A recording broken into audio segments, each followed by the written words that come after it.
I'm Arthur Moats, and I'm here to tell you about my new book, The Moats Theory of Life. If you haven't picked up a copy yet, I strongly encourage you to. This book not only is a fun read, but it's a guide to helping you become a person of impact and inspiration. If you are ready to take the next step to improving not only your life, but those around you as well, go get a copy of The Moats Theory of Life, and it's available at moatstheory.com.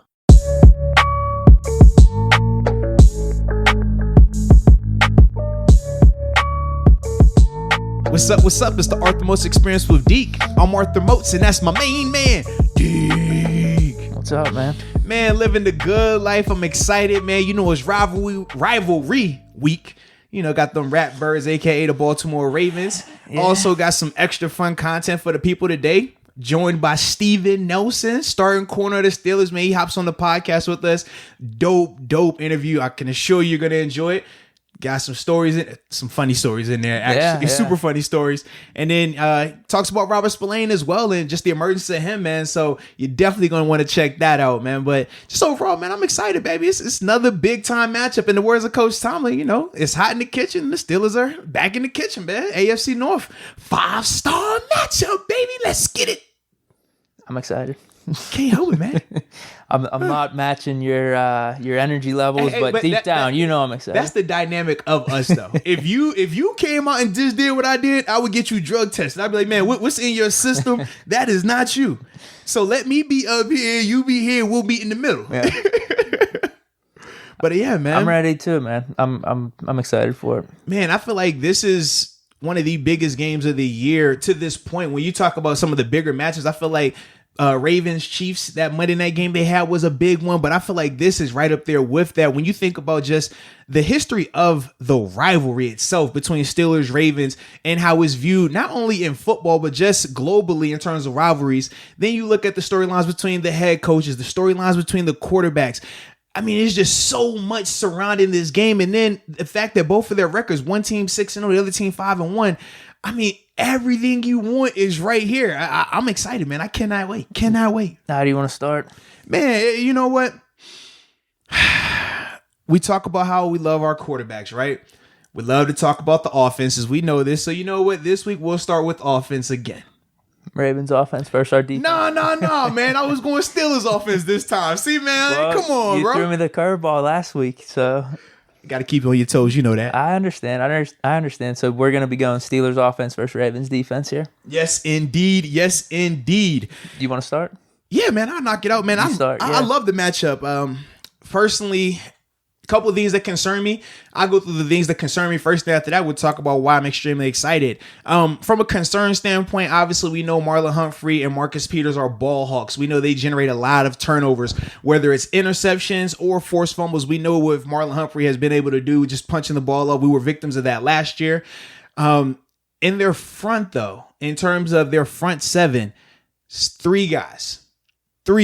Number one, Calais Campbell. He is a absolute mammoth of a man and is crazy productive, not only in the run game, but in the pass game as well. Obviously, we saw the 3 sacks he had against the Eagles, but what you don't see it just in the stat sheet, if you looked on the film, man, he probably should have had 5 sacks, but he was so disruptive, just being a force, taking on 2 and sometimes 3 guys and opening it up for a lot of the other defenders on that Ravens defense. He has to be handled. And luckily for us, we have David DeCastro, and David's going to see him almost exclusively just because of how he likes to line up over the right guard. So it's going to be one of those matchups where, man, bite down, make sure you're ready to go, but you got to bring your A game if you're DeCastro, which we fully expect him to do. But that right there, that is one of the biggest concerns to me. And then Yannick Ngakoue, man, he's a guy that can get after the quarterback and is not scheme related. And that was one of the biggest things that the Ravens have been missing this season. Matthew Judon, obviously he's a double-digit sack guy and definitely deserves respect. But the way he goes about getting his sacks is a little bit more related to the scheme, a little bit more related to the coverage, and just great effort on his part. It's not a knock on him. That's just how it was. Whereas with Yannick doesn't need a call. Yannick doesn't need a blitz. Yannick is a guy you just line up and he's going to win. That's just the type of pass rusher he is. So that's the other guy in terms of when I said I have 3 and he's the second guy that I'm in terms of the order of concern. Calais the first one, then is Yannick, and then the third guy is Patrick Queen, man. This kid can do it all. I mean, I was a fan of him, obviously, when he was in college. And then even when he was coming through the draft, I thought wherever he went, he was a playmaker. He's in the same mode of your Devin Bushes and Devin Whites. Rangy guys, can hit, just ultimate ball magnet playmakers. He is that. And yeah, when you watch him on tape, you see him flash. Now, obviously, he's still young, so he's dealing with some of that. But I just think as a whole, man, those three guys and Marlon Humphrey and Marcus Peters are the group that makes me the most concerned when we're talking about our offense versus their defense, because they do some really good things. But the thing that I'm excited about and why I feel like this is going to be great for our offense is this. Number one, we have too many weapons from a receiving standpoint. You could put Marlon Humphrey on whoever you want, and he'll take him out the game. I fully anticipate that happening, and I don't have issue with that, right? Unless you get the situation where Juju, he stiff-armed him and extends the play and makes it a great touchdown, right? If he doesn't... Wait, did you watch that game too? Yeah, I watched all the games. No. I'm talking about last year. Like, did you rewatch it? Yes, I did. For this? So did I, dude. Yeah. And I was like, man, how are we in this game? But it's crazy, but, right? Like, it was. But the reason we're in it, defense. The defense and the turnovers were the biggest thing. Yeah. But Marlon, man, he's a lockdown corner, and literally in that game, I mean, it was a 2-play difference for Marlon Humphrey's stat sheet. Juju, he goes for the punch. Juju stiffs on him the first time. Juju scores. It's a great play. Second time around, he punches the ball out. We know how the game ends after that. Marlon is that type of defender, though. So whoever he's on, I fully anticipate that person kind of being minimized. But then when you talk about Marcus Peters, the reason I'm excited is this. Marcus Peters is a great corner. Don't get it twisted, right? He has amazing ball skills, great eyes. But his eyes are what get him in trouble as well, because a lot of times on double moves, he gets lazy and he's looking back at the quarterback trying to jump a route.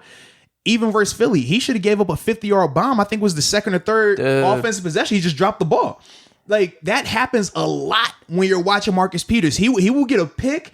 He will create a crazy splash play, but he has so just many, we call them eye violations, where this is where you're supposed to be looking, but he's looking over here, and it gets him in trouble a good amount. I think, man, obviously with Ben takes advantage of people like that. We saw a prime example, James Washington versus Denzel Ward. Denzel Ward, he gets very eyesy and jumps some routes at times, and we saw the double move that they put on him. I anticipate Ben connecting with one of these receivers in that same vein. So that's why I feel confident in that regard. And then when it comes to just moving the ball, I think as a whole, the way you're going to have to minimize Calais and Yannick, if you just sit back and try to drop back just consistently, yeah, they're gonna get after it. But I think we'll be able to run the ball on them. I understand they have a really good run defense. Don't think I'm understating that. But the way our offensive line has been playing these past couple of games from a run blocking standpoint, they've been getting great movement up front. And I just anticipate them being able to continue that. And I'm loving this matchup of James Conner. Obviously, he's gonna have to go back and forth with Patrick Queen. But if I can get James Conner on LJ4 or some of these other linebackers they've been using, I like that for James Conner. I think that's a benefit for him. And then obviously you have Eric Ebron as well, who's going to have to make those linebackers stay more honest, so they're not going to be able to fly downhill. That's the biggest reason why I feel good about this matchup for the Steelers offense against their Ravens defense. You mentioned that whole Eagles play against the Ravens. Honestly, did you watch that game too? Absolutely. All right, so I know we mentioned it briefly. I think that Sunday, or not that Sunday, after the Monday, the Monday we recorded after Sunday football. And man, I didn't get to see the whole game, but like the Eagles coming back and everything, I'm like, all right, maybe is that kind of fluky. I actually really think the Eagles, from start to finish, should have won that game. The weird Carson Wentz turnover, that 50-yard bomb that you mentioned that the guy dropped. Yeah, the fourth and one stop as well. The fourth and one stop. Yeah, Miles Sanders dropped that wide open touchdown. Then they had 4th and 1. Yeah, because they ran. It was a wheel route. It was an out and up. They ran on the linebacker on LJ, and it was beautiful. Kind of like what I've been saying. What we're saying here in Pittsburgh about, man, some of these times with Vince, they're trying to work out and ups and wheel routes, and just ultimately, man, as a whole, the coverage and rush has been able to keep that from happening. Right there in that play, man, the rush wasn't there, and LJ was stuck, and literally, man, Miles, it should have been a touchdown. He just dropped it. Flat out. There's no excuse. He dropped it, man. And the Eagles came back on him. So I looked at that game, and I looked at the Chiefs, just because, I mean, we all know the Ravens defense is good. They're a really good team, but those were the two squads that were able to kind of do something against them. Mahomes went off, and you saw Wentz flashes with Wentz, him bringing the team back. And like we said, I thought they just kind of played better. Not played better, but like Wentz was able to do some stuff on him, even though they did get the pass rush. They did hurry him. So what was the main thing in those? I thought it was the splash plays. It was like the deep ball. It was just kind of catching them off guard and having that really big play. And I feel like we're definitely capable of that. Obviously, the Ravens have that good blitz and pass rush and all that, but we've seen how we've been able to mitigate that throughout the season with Ben's quick passes, get the running game involved. So it's one of those things where we haven't, I don't know, I guess we have faced decent pass rushes here. I mean, we talked about the Eagles, but we haven't faced the level of the Ravens. I think I'm just going to keep betting on us that we're just going to step up and perform. The offensive line's hitting its stride, so I'm with you on all that. I think it's just going to come down to like one or two big plays. Maybe we catch them off guard. You mentioned Marcus Peters. We have the talent there, so I'm feeling good about the offense, dude. I see it going two ways. I'll get to this with, I guess, my score predictions, but I think what? You get to with your score predictions? No, because I want to talk about. You better not change it now. Heck no, it's 27-13. I'm not changing the scores. I'm talking about just the essence of the game, the essence of what I'm feeling is going to happen in this game. No doubt. I'll talk about that once we get to the Ravens offense versus our defense. But no, dude, I feel good about it. I just don't think it's going to be too much to handle. It is good on good. We've talked about this, but I think we've risen to the occasion every time up to this point. And we got the familiarity with Ben against the Ravens, that experience. So feel good about it. So I'll say a couple of things just to when you're talking about the Ravens and Eagles game. The reason why it was close, a lot of penalties on the Ravens. I think they had 12 or 13 penalties in that game. That is huge. And that was, to me, not only with the penalties, but they also had a couple blown coverages. They ended up having a big pass down the right side, or excuse me. Oh yeah, yeah. On the defense's right side line, they had a miscommunication. Yeah. You could just see it was literally just a 2x2 day motion to make it 3x1 bunch. Marlon Humphrey is looking around trying to figure out what the communication is. Guy runs by him, catches it. If he stays up, he probably scores. Like, it's one of those scenarios. That's, to me, the biggest thing. Honestly, they are similar on defense to what we are here in terms of what we've seen this year. At times they flash, it looks really good. And then at times you see them and you're just kind of scratching your head like, man, how did that happen? Where was the disconnect, the miscommunication?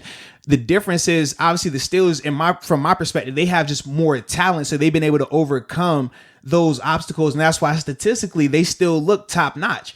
With Baltimore, they've been able to get away with it at times. Obviously the Chiefs game, that didn't happen, and then obviously the Eagles were able to start to take advantage of it, but that's been their biggest knock this year, which is crazy because that wasn't the case with them last year.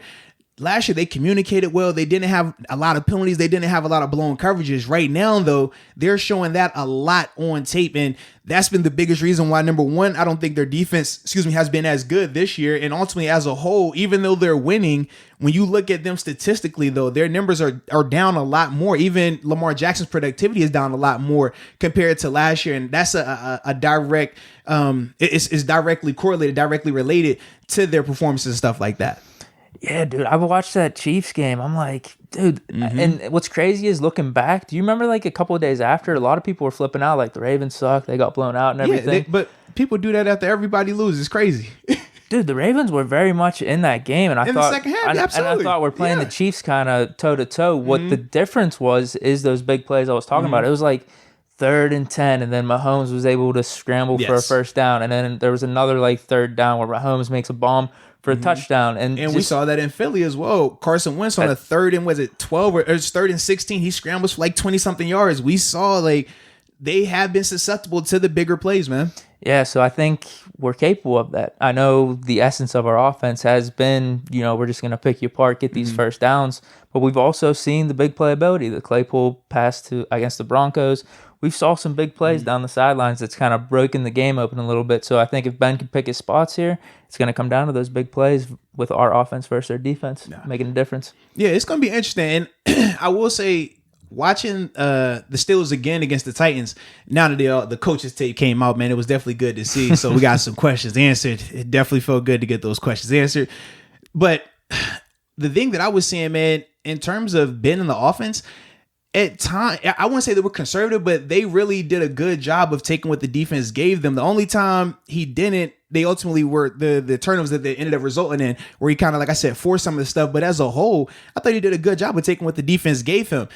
he's going to need to continue to do that against Baltimore, because we already talked about just what turnovers mean in a game like this. And we know how much ball hawking corners they have in terms of Marlon Humphrey and Marcus Peters. He can't get greedy. That's my thing, because I know we talked about it. That's what happened. That's what happened with the Eagles. Like I said, I thought they were pretty much outplaying them. Not completely, but I mean, it was close. But it was those turnovers that really did them in, and those drops. Yeah, so that's my thing. It's like, I know, and this kind of when we talk about the whole gunfighter thing, talking about the double coverage thing. Can you make a play in that? Yes.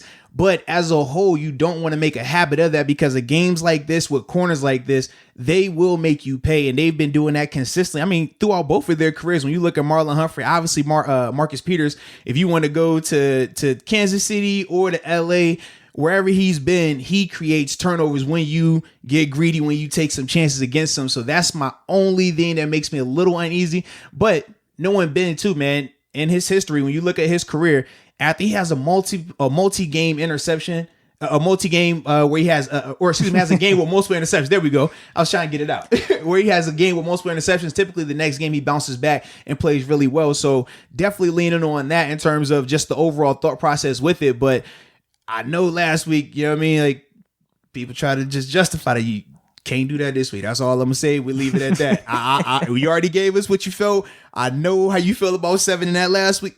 That can't happen this week. That's all I'm saying. Dude, big game. Ravens for the. I think this is for the AFC North then, right? Because they're 5-1. We're 6-0. Oh, in terms of just taking over the lead of it, sure, yeah.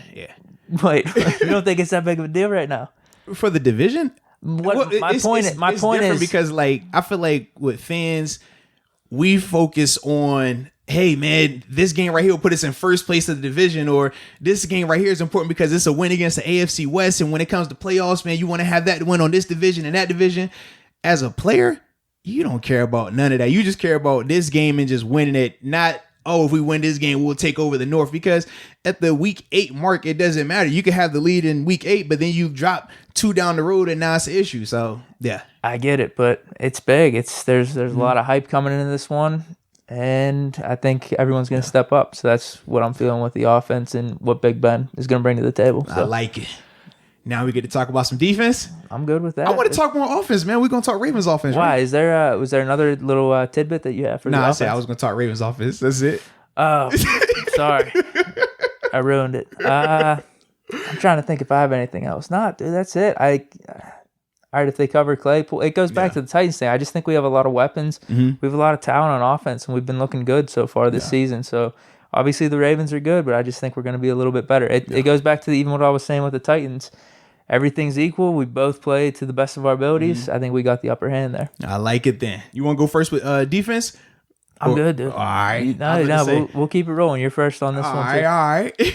So for when we're talking about the Steelers defense going up against the Ravens, obviously with the Ravens offense, number one, it starts with Lamar. We know, I mean, he's the reigning MVP for a reason, man. He is extremely dynamic, even with this being a quote unquote down year for him, which, I mean, when you think about what he did last year, it's kind of hard to replicate that. So technically anything would be a down year from there. There was some stats, though, up to week, what is it going to be, 7? Week 8 now. I think through week 6 or through week 6, through week 7, or through the first 6 games, whatever it was, that his numbers are actually really similar to his first 6 weeks last year. So, I mean, I don't know. There's some things I was looking up, some like Ravens talk and everything, that they would say that they think his play took a little downturn this year. Like maybe there's some picks that have been dropped or whatever. But I don't know, dude. I think the games that I just randomly see or have been even rewatching here. Yeah. I think he looks fine, in my opinion. No, he definitely looks fine. It's more of a numbers thing. People will talk about just his total offense yards. So typically last year, I think he was averaging around 288, 290. This year, he's around 240. But I think the biggest thing is just they're been ahead in pretty much all their games, man. And it's just a different style once they have that lead in terms of how they operate, in terms of not having to be as aggressive. And they just have one of those offenses where it just churns time. But on top of that, when you factor in some of these penalties, and that has really killed a lot of their drives as well, taking points off the board, taking yardage off of them, I think that kind of plays into it as well. That's why we always say, like, you can't just read the stat sheet, right? They've had a lot of drops too. Yeah. Especially in that Chiefs one. Like I said, that was a close game, actually. If Andrews doesn't drop the touchdown, there were a couple other ones, but it was just Mahomes making those big plays, like I kind of mentioned, that really made the gap. But, and it's funny, you talked about that game, but just think about in general. I mean, we saw Brady and them lose week 1 against the Saints, and people were father time this, Brady has done that, and now look at them. They just don't understand the game. Right. That's the thing. It's like, man, you just because you have one bad game, that don't mean you done it. And if you really look at it, it's a lot that goes into these performances looking good or bad and things like that. We always say, I mean, this is one of the things as an athlete we'd always talk about. It's never as good as you think it is, and it's never as bad as you think it is. And typically when you watch the tape, that it holds true. I mean, throughout my college career, professional career, some of the best games I thought I had, I go in there, you're like, oh, all right, I'm gonna just go home today. Don't even interview me no more. You were just in the moment there. You didn't really realize. And then you got times where you like, bro, I stunk it up. This is probably my worst game ever. You walk in, you're like, was it that bad? It wasn't even that bad. I was all right. So it happens, man. It definitely happens. But going back to the Ravens offense, man, number one, like I said, it starts with Lamar. I mean, when he is able to extend plays and create, that's when he's at his best, when he's able to have his feet set and ultimately play to his pace, which is key. Him playing at his pace, even though it still looks fast, it's controlled for him. You can see he looks under control. He runs into problems once he's playing faster than he needs to, or faster than he wants to. His footwork gets out of whack. His throwing motion gets out of whack. Absolutely. The pressure is big in that. When he isn't able to play at his pace, when his footwork isn't where it needs to be, he struggles. He misses on a ton of throws, and they're usually high. And it's not crazy. It's not like these crazy outlandish misses, but it's like it's supposed to be in the chest work and in the framework of their chest. A lot of these are high, even though they're hitting these receivers in their hands. When they're outstretched the way they're having to outstretch, that isn't good. That's not very accurate. But a lot of those throws are directly related to his footwork. Very similar to when we talk about Josh Allen. He's another guy. When we talk about guys who have strong arms, but accuracy isn't a natural thing for them, you have to make sure your footwork is key. You have to make sure that your throwing motion is going through and doing exactly the same thing every time. He still has some inconsistencies with that, and a lot of his misses are related to that. And for me, I'm excited because obviously with our defense, long overthrows don't fall harmlessly to the ground. Passes that are tipped off of hands don't fall harmlessly to the ground. And that happens a lot on his passes. And we know with our secondary, they capitalize on that. Another thing that we know about, we said with Lamar is what? Man, when you make him have to move around, right? When you're able to pressure him, our defense creates pressure multiple ways, whether it's through our interior D linemen, our edge guys, blitzing, inside or outside blitzing, whether it's Vince or it's a nickel corner. We have all of that in the repertoire. So that's the thing that I think is really good, because when you look at their receivers, Willie Snead and Hollywood Brown, they're not going to scare you like that. Nope. Obviously, Mark Andrews is a touchdown machine. He generates points. He does do that. And their offensive line, I think, is good, but they're not how they used to be. And ultimately, the running game, I feel like with the way our run defense is, I'm not really concerned about that. But it is a different challenge, though. And I don't want people to just think, well, they stopped Derrick Henry. Oh, just repeat process against Baltimore. Totally different. It's Whatever different. you did versus Tennessee, throw it away. It has zero to do with this week, because some of the backside tackles that we saw TJ and Bud have where they were unblocked and flying in, you fly in like that against Baltimore, Lamar's pulling that ball and hitting his head on the goalpost. We have seen that too many times. Even Philly, man, we saw him run one, hit his head on the goalpost. So that's the only thing, man, that concerns me, because you're going to have to take that aggression that the Steelers do play with on defense and taper it down a little bit and understand this is more fundamental. This is, think of just the high school option. Like, it's an option team. They're just doing it out of the gun and sometimes out of the pistol and things like that. But you can't just fly back there, because those are the type of offenses that will hurt you against an aggressive defense like that. So that's my only, I guess, big concern. I feel like from as a whole, though, I think the defense has been communicating a lot better, especially lately. And we're not seeing as many mix-ups, not as many blown coverages. And I think that's going to continue that number of mess-ups and missed tackles and things like that are going to continue to decrease now that the season is continuing to keep going. And I just see it where I just think they match up extremely well against Baltimore. Yeah, dude, it's interesting because, like I said earlier, with all the hype, clash of well, I guess you could say this is the real clash of the Titans here as opposed to the Tennessee Steelers. I mean, I feel like with this rivalry and everything, the story here, this is probably the bigger game. As much as last week was a big game, this is probably the bigger game. I feel really good about our defense versus their offense, and it goes back to us playing the Texans, us playing the Eagles, actually. I think the main goal in both of those games, we talked about this, was like, can we contain Deshaun Watson? Can we contain Carson Wentz? Because they're going to be the ones that are making things happen. We're not too concerned about their receiving core, how's their running game. And in this case, if you look at Lamar and their receivers, like, that's what it's going to be. I think Lamar is definitely better than Deshaun Watson and Carson Wentz, so that's going to be more of a challenge. But you brought it up. I don't think there's really anyone in their receiving core that worries me, because what worries me is the big plays and someone getting behind our secondary and him bombing one up for like 50, 60 yards. They don't really do that with Marquise Brown. I think there was like 2 times he had a pass that was like over 35 yards, and one of them was Lamar running around in the backfield and making stuff happen, and then Marquise Brown coming back and then making the play.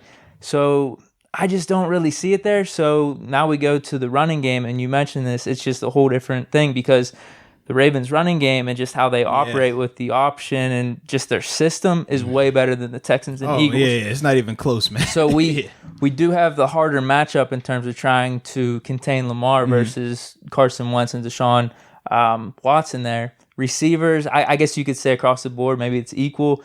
We learned after the Eagles how good this Fulgham guy is. Like, he kind of carved us up. But, like, that's what I'm saying.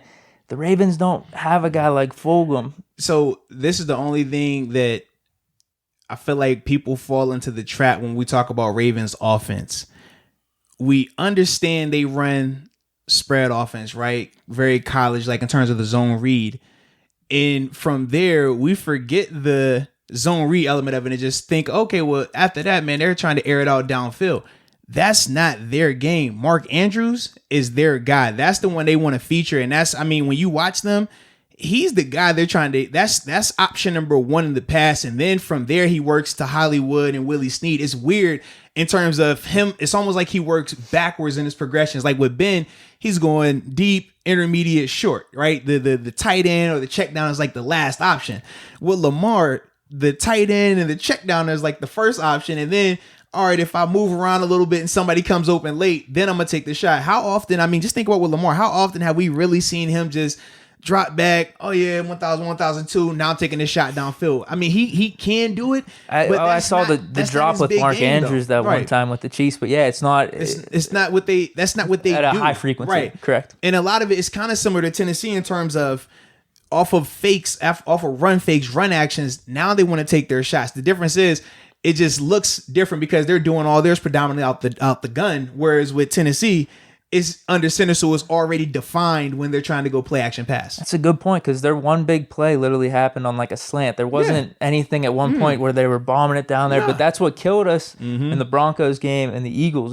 These dudes just have this air raid offense and they're bombing it. So we contained the dudes that I mentioned, like, all right, we got to stop Deshaun, we got to stop Carson Wentz, because they're going to make things happen in the backfield and kind of just create opportunities. So we did that. Lamar's going to be the harder matchup. I think we're going to be able to do it for sure, because one, we did it last year. It was the first 5 sacks, 3 interceptions. Yeah, 3 turnovers. Yeah, 3 picks. They looked a lot. Well, we both rewatched the game. They looked a lot better in the first half, and I was like I said, I was surprised as I'm watching this. I'm like, how did we like take this to overtime? But we did a lot better job in the second half containing Lamar. Obviously, the turnovers help, but like, I don't know how much you want to say, like, a couple of those were even fluky. The one, like, hit Mark Andrews off the chest. But like you said, it was a little bit off. It wasn't perfect. And then we got it. It was one of those, like, tip things. Yeah. And then the Devin Bush one, it, like, went crazy. Watching that again was like, how? I still don't know how it worked out. Like, I would say his only bad, like, really bad pick was the one to Mike Hilton right before halftime. That was, like, right to him. Yeah. So we were able to contain Lamar last year. We contained quarterbacks that have a similar style to Lamar, just in terms of, like, the offense goes through them. They can make things happen.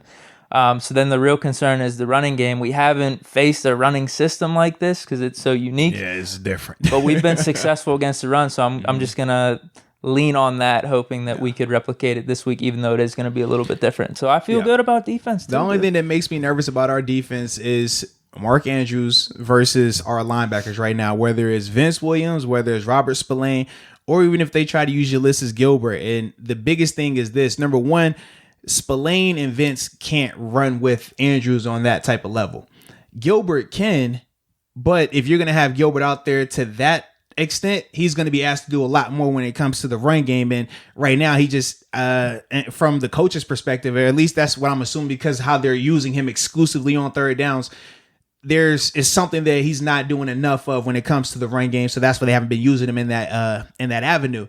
So that's my only concern, is how are we going to combat Mark Andrews? Because we could sit here and talk about this run game, and if Vince and Spillane get to just play downhill and not have to worry about the pass, I think they'll shut the run down with no issues. But the problem is, you fly down against Baltimore, that tight end is just trying to get past your depth. That's it, just past linebacker depth. So you're deep enough.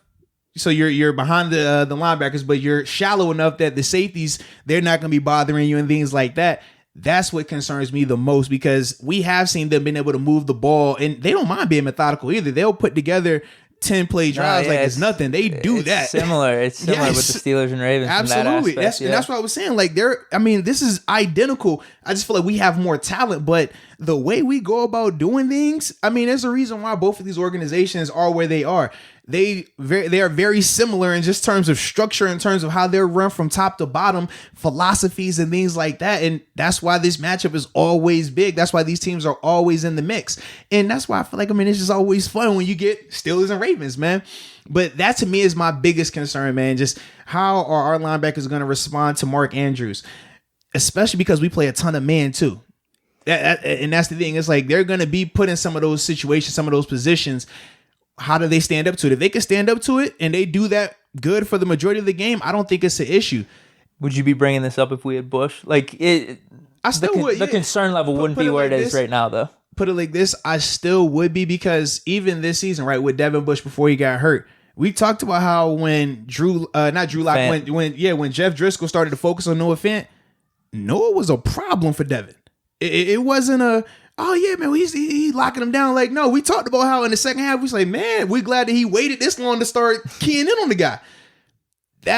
Mark Andrews is in that same type of vein in terms of what he can do from a receiving standpoint and scoring points, especially in the red zone.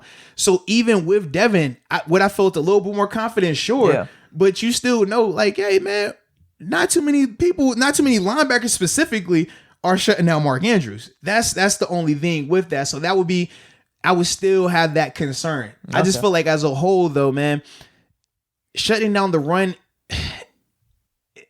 it's weird to explain it. I feel like you have to minimize Mark Andrews before you can get to the run, because if you solely focus on the run, Mark Andrews has that ability, like I said, to get down there behind linebacker depth. So it's not going to kill you in terms of maybe we put Edmonds on him or something. Like we have like a little spy or just someone almost doubling him a little bit. Well, and this is the thing, though. So this is why I talk about why I'm nervous about it, because that thought process, you still want to spy Lamar Jackson. Yeah. So you're running out of personnel. So what are you thinking then? Could you do that with TJ and Bud somehow, some way? You can, like almost like a QB contain in Madden. It's all good. I'm just telling you. No, this is the thing, though. So you have a couple of ways in terms of if you were going to implement a spy, which I don't think they will spy out the gate. You turn to a spy if you can't keep Lamar in the pocket, right? You have one or two of these rushes and he takes off. Coach is going to say, hey, look, I'm not dealing with this. We're going to have a spy. Now, the different ways you could do a spy is this. So you can have it where you just typically have your 4-man rush, and since they're playing cover one anyways, with cover one, you have your 2 linebackers on one of the running backs, right? So one guy is going to be free.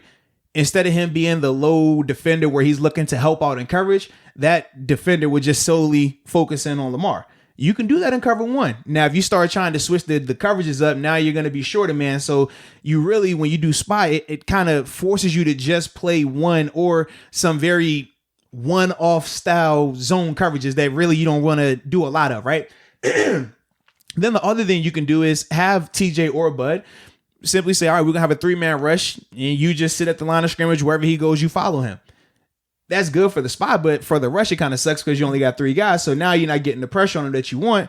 So now on the back end, you got to cover a lot longer. So that's why I say, like, it's very challenging. It's not as cut and dry as, well, just play assignment football. They run zone read. We got this and there, because there's certain things that they can't do to really stress out our defense. But the thing is, we do have the athletes, and that's the biggest saving grace. But for me, you have to contain Lamar. So I think it's more so on Bud and TJ, because they're going to allow those guys to rush, especially early on. They're going to say, hey, go out here and rush. Be smart. Be smart, meaning don't run all, the old school Bud where he run the hoop around the quarterback. None of that. Also, you can't do a whole bunch of these jumping inside things, because you're not going to have it contained. Who can get outside the pocket. So with Bud and TJ, there's going to have to be very disciplined in terms of when they're rushing. All right, if I'm quarterback level, meaning if I'm 4 or 5 yards deep and I'm eye to eye with him or at the same level of him, I can't go past that, because it's going to give him a natural escape lane. For your interior D lineman, Cam into it, because this pertains more so to your sub package ball, right? Whereas for D lineman, with Cam into it, y'all can't get a situation where both of y'all end up on the same side of the ball, meaning if the center is right here, Cam into it are both on the left side of that center or both on the right side, because once again, natural escape lane for Lamar. So you really have to be disciplined in terms of how you rush him. But you don't want to not rush him, because then he's going to have forever and put a lot of strain on your secondary. So that's why we're saying, man, it's very unique, but it could go really good or it could go really bad. And that's the only thing that makes me a little uneasy when we're talking about just our defense against their offense, because of Lamar's ability to run. We haven't seen a team where their quarterback is this content with running. He's their best runner. You look at their stat sheet, he has the most rushing. I don't know if overall, I know it was the case last year. Absolutely. Well, yeah, because whenever I'm looking back at some of the games, like he's the leader in rushing yards game in and game out. So I'm assuming he does have the most rushing yards on the team, because they do use 3 different running backs. Right. But yeah, every game that I've watched, it just seems like he's been the difference maker in the running game. Absolutely. Where he's doing the play action, whatever, and then he's able to run for 10 yards. And they have legit designed QB keepers and stuff for him. Those are their best runs. Hey, I don't know what his yards per carry is, but I think it's over 6 or something like that. So it is the most interesting thing. And one of the things, I think you mentioned this, that has brought Lamar problems is just rushing him, though. Whenever you get the pressure, but then that's the delicate thing of, all right, you get the pressure, but then you might be leaving one side of the field wide open, or just like maybe some type of level of the field open where he could easily get the 10 to 15 yards if he's able to escape that. So it's like, all right, the rush, the contain, the spy. It's like, it's a delicate balance of all that stuff. Absolutely. So that's why I'm like, it's never as cut and dry as, just leave a spy out there. Because when you do that, you're either taking one guy from the rush or you're taking a guy out of coverage. And if you take a guy out of coverage, you're isolating what you can do from a coverage standpoint. And I mean, at the NFL level, if I know this is what you're going to be doing, because we're going to find out their thought process in that first quarter. If it's no spy, if it's, all right, we're going to use a spy, and we'll know, like I said, really soon. It doesn't take long for teams to really tip their hand. Then from there, it's like, all right, what are you going to do once they figure that out and start to combat that? You know what I mean? And that's the whole chess match, the back and forth that you're going to have to go through. And that's what makes it so unique and why I'm so excited about the matchup, because with Lamar bringing that element, that chess match just goes to a whole nother level. Whereas last week it was more so, it's very simple what to do. It's just more so the physical element. This week it's more so mentally, man. It's going to stress you in terms of doing your assignment, and then in terms of, all right, we've done our assignment, we got them on the ground, now they've changed to this. How do we combat that element of it? So I'm excited, man. No, for sure, dude. We want to just get into score predictions then. Oh, so you don't want to talk special teams this week, huh? You called the kicker last week, and this week you legit got the best kicker in the NFL this week, baby. There is not a debate about it. It's Hold on. Didn't they took one back to the house on the Chiefs, didn't they? Yes, they did. They did. And Ray McLeod, maybe there's something here. You got an X factor here? You got an X factor? I'm good. I think because I think our X factor is going to be one of the receivers. That's what I think. I don't know who's it going to be. Like you said, the opposite of maybe Marlon Humphrey. Our 2 or 3 guy could maybe go off like Deontay, because I don't know if they're going to focus on Claypool. Maybe I'm reading too much into the TV narratives, and Deontay goes off. I don't know. Yeah, because I did check that. You checked this again. I did check that. So Claypool could go off this week. One of our 3 receivers. Well, yeah, because it's the thing. When they were talking about the whole Claypool's drawing all this coverage, Malcolm Butler's following him around. That wasn't the case. Malcolm Butler did follow him around for a good amount, but he didn't exclusively follow him. And when he did play man. And I thought Malcolm did a really good job. It was weird. because I felt Chase still played well, but he didn't get a lot of targets. And Malcolm Butler did do a good job of being handsy with Chase in that 5-yard area, and he did struggle to get off of that a little bit. But for some of the in terms of Chase's downfield routes where he was coming open, Ben, I don't know what it was. It goes back to what you're saying, taking what the defense gave us. Well, this is the thing. So not just taking what the defense gave him. Sometimes Ben was predetermining where he would go, where it was, all right, ball snap, he's looking to Juju right now, even though guys were coming open downfield, Chase being one of them. I was actually a little frustrated for Chase because I was like, man, dude, Chase should be killing right now, but we're not looking at him, and it's making me mad. Knowing Ben, though, and knowing just the offense in general and Randy Fiegner, they're going to see that, and they're telling themselves right now, man, look, we gave the Titans DBs too much respect. We gave Malcolm Butler too much respect, not really going at him with Claypool. Get him more involved, because when we and I sent you some of the pictures in terms of you would see Malcolm Butler one-on-one with Claypool, but Juju on a linebacker, even though he has a safety helping him, it's the optical illusion of you think it's Juju on a linebacker and it's not. It's really Juju with this safety. Safety's playing him high to low. The linebacker's just giving him body position. And sometimes, like I said, it would get Ben. It would catch him off guard. And ultimately, we saw the things that played off of that.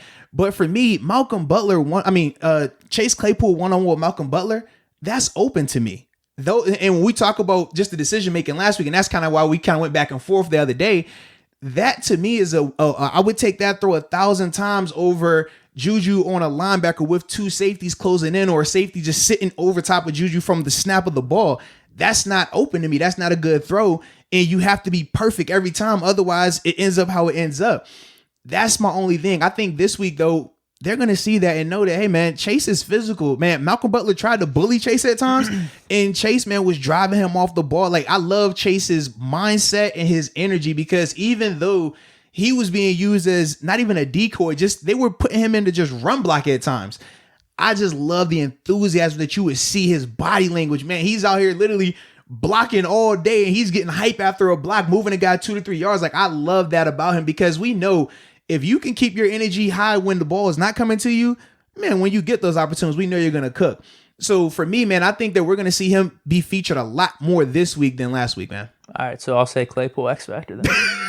Like I said, I think it's going to be one of the receivers. I don't know who it's going to be, but maybe Claypool's due. And I think he's perfect for this matchup, man. When you talk about just the physical nature of Steelers and Ravens, dude, watching Claypool on tape last week really like solidified the physical, because we know from an athletic ability standpoint, he's fast, he can catch, but I just enjoyed just seeing how physical he was all game. You mentioned the blocking. Do you remember whenever we drafted him, that whole Notre Dame video came about? Absolutely.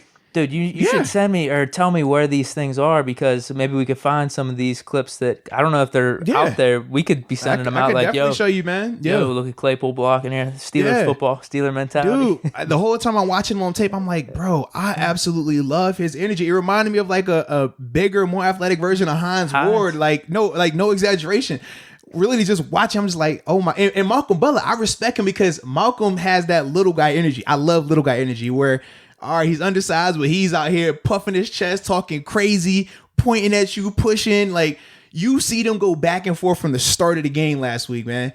And literally, man, even in the fourth quarter, it did not matter. Chase is still trying to get after him, pushing him. I think one time he took him to the sideline. I was like, heck yeah, man, that's what I'm talking about, baby. If you going to block, do it the right way. So I think that's my X factor.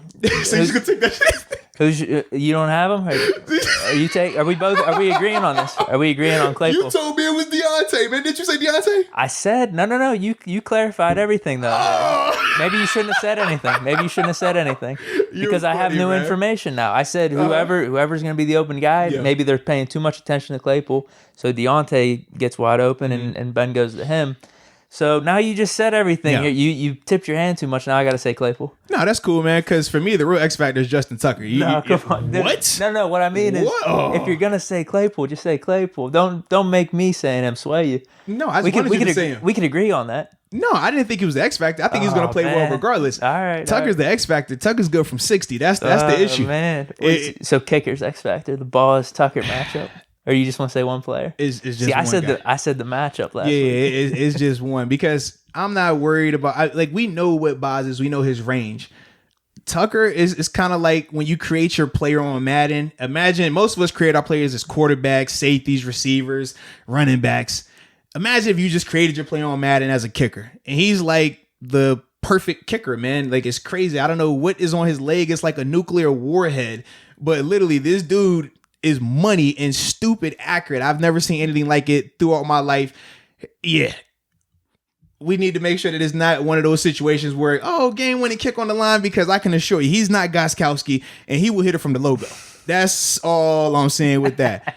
So take that for how you want to take it, but let's make sure it's not one of those situations. It could be a 3-point game. I don't have an issue with that. Just make sure it's not is he going to miss the game-winning kick like the dude last week? Let's sit here hold our fingers. I can promise you. Or Vinatieri last year. I can assure you, don't even get yourself in that position.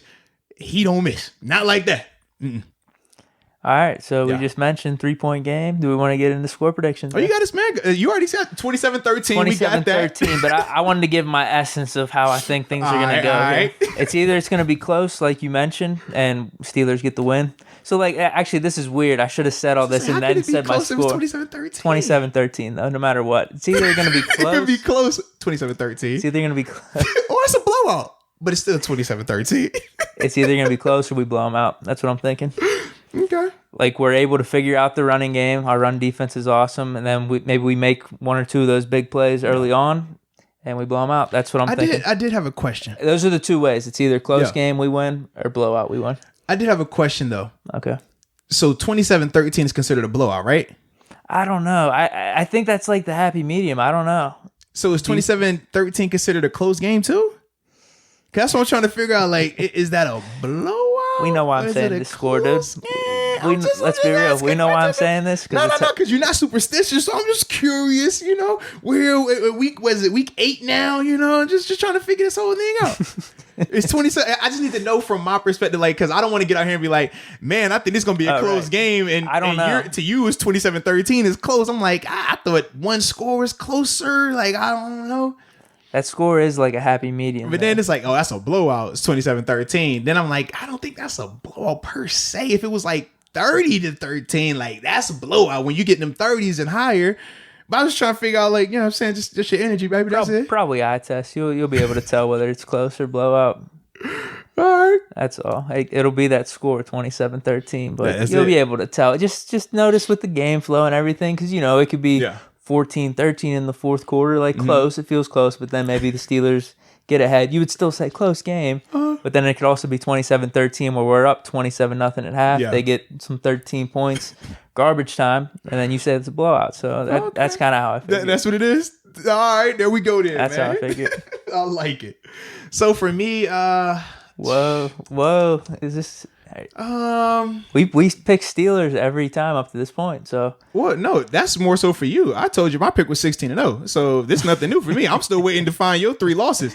That's why I said to you. And this is something I want to know too, right? And it kind of pertains to this because you already said, right? You said 13-3 to start it out. You said you're being humble. Then last you said 15-1. Yeah. And you said when it comes to picking the games on a per game basis, you're always going to pick the Steelers to win. Yeah. So my question is, why not just pick them to be 16-0 to start the season? Dude, it's a fair point. You just know NFL and you know NFL history. That's how many times does that happen? That's all. Who cares? We always say this is our year, right? And think about this, right? We could talk about how many times a team has won a Super Bowl and just think about the history of the Steelers. As long as it's been going on, they only have 6 Lombardis. You know what I mean? So it's like, even though we know that they are capable of it, if we're going that way in terms of just talking about the history of, man, how many teams go undefeated in the NFL, it's like, man, you look at the history of how many teams have won Super Bowls, it's not a lot. Like, it's tough. But we still feel like every year we're a favorite, right? We still feel like every year we're going to win it. So that's what I'm trying to figure out. What's the difference when it comes to just picking on a per game basis? Or it's like I said, it's just knowing the NFL. Like, even if you lose a game, it's not the end of the world. Losses happen. The Chiefs have lost. We haven't lost thus far this year. Oh, see? What you mean losses happen? You giving us a loss? What you mean? No, I'm not. I told you. So you confusing me, baby. 27-13, we win. But I told you. I'm probably going to say 13-3 here. It's just the feel thing. You just never know with the NFL. I think we're going to win the Super Bowl still. It doesn't have any bearing on that. It's just, stuff happens, man. 13-3 is a good record. And, but yeah, I told you I'm going to pick week week by week basis, I'm going to be picking the Steelers because that's just how I've always done things. So I did have another question. And actually, I got like two. But for this one right here, right? So on a week by week basis, you're going to pick the Steelers. So would you ever have a situation where if a person said, hey, I will take the field, you take the Steelers each game for the rest of the season, and we'll wager on it? As in, like, whatever opponent the Steelers are playing. Well, I'd be good. I'd be in good shape. Would you take that bet, though? Oh, yeah, easily. In terms of the Steelers winning the rest of these games. Because you said you're going to pick on a per game basis. You would pick them to win anyways, right? What do you mean? We go 8-1 and I win the bet? No. So the bet would be this, right? If I say you bet that the Steelers are going to go undefeated the rest of the year, I bet the Steelers are going to lose a game this year. I'm going to take each visit or each away team, or not even each, just each opponent that they play. I'm going to have my money on that team. But eventually, we're going to see, are they going to go undefeated or are they going to lose a game? If they lose one game, then I will win the bet. What I'm saying is, are you that confident? Because you say on a per game base, you're going to bet them to win anyways, right? You're going to say they're going to win anyways. I'm not betting, though. I'm giving. But I'm saying, like, would you bet, though? Huh? I said, would you bet, though? I would bet the Steelers on a per game basis, yes. Okay. But the math isn't in your favor on that long-term stretch type of thing. Mm-hmm. The math isn't in your favor. Because what I'm starting to realize is this. It's more so now that I've become like an analyst and stuff, right? Anytime as a former Steeler, and Charlie Batch is another guy, he really pointed it out to me. We were having a conversation. Whenever we pick against the Steelers, we're viewed as the bad guys, the villains, right? Oh man, you're a traitor, you're hating. Like, come on, bro, what's going on? I don't do that to you. No, I know you don't, but I'm saying in general, right? You make fun a little bit, you joke about it. But the thing that I loved was when I saw Charlie's rebuttal to said, accusations, right? Because he had picked the Titans to win last week, and he said, all right, well, kind of the proposition I just gave you. I will take the field for the rest of the season. He said that. Wait, he did. Yes, when did you have this conversation? Absolutely. No, but he didn't bet it with me. He was talking to a fan on social media in this regard. But he simply said, well, look, I will take the field for the rest of the season. You pick the Steelers to win the rest of these games. Okay? We'll put a wager on it. Steelers lose one game, you lose the bet. Steelers win the rest of these games, then obviously you win the bet. And nobody wanted to take the bet. And I was just wondering, like, is the confidence just as a whole that the Steelers are going to win? But when it comes down to per game, putting money on it, people don't want to do that. Because that's my thing. I'm like, I don't have an issue picking them yes or no, win or lose. I was always wondered that, though. Like, why is that? You're actually curious. You're not. Yeah, you're not like ripping on anyone. We have like elite level confidence in the team when it's game at a time. But when we look at it from a full season standpoint, we're like, oh no, they're not going undefeated. But we'll sit here and pick them to win every game. But if we were talking about betting, we wouldn't even put money that the Steelers were going to go undefeated. Like I said, the season thing doesn't have anything to do with confidence or not. I think if you say we're going to be going 11-5 or up, you have confidence in the team. Okay. It's not. It's just like I said. It's just, man, NFL things happen. It's just natural. Like we've won Super Bowls where we went 12-4 in the regular season.